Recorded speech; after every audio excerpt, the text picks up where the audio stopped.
వయసుతో వసంతమాడి వరించెలే సరాలతో మిలా మిలా హిమాలే జల జల ముత్యాలుగా తళ తళ గళన తటిల్లత హారాలుగా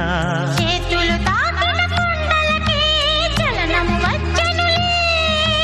ముందుకు సాగిన ముచ్చటలో మూవను పలికెనులే ఒక స్వర్గం తల వంచి ఇలా చేరే క్షణాలలో అందాలలో అహో మహోదయం భూలోకమే